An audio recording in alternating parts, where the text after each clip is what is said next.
আসসালামু আলাইকুম। একটা মানুষের জীবনের হিসাবটা আসলে কি?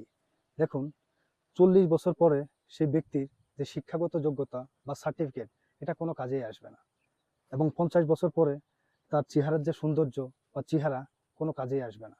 এবং ৬০ বছর পরে তার চাকরি ক্ষেত্রে বা চাকরিতেও তার কোনো মূল্য নাই। এবং ৭০ বছর বয়সে সে ব্যক্তির বাড়িতেও কোনো মূল্য নাই। ৮০ বছর যখন আপনার বয়স হবে, তখন আপনার টাকা থাকলেও কি, না থাকলেও কি, আপনার কোনো মূল্যই নাই।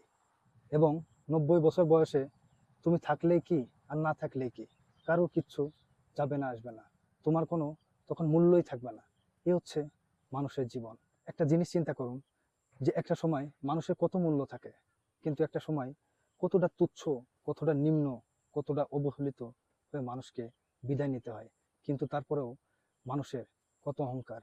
এ হচ্ছে মানুষের জীবন। So sad.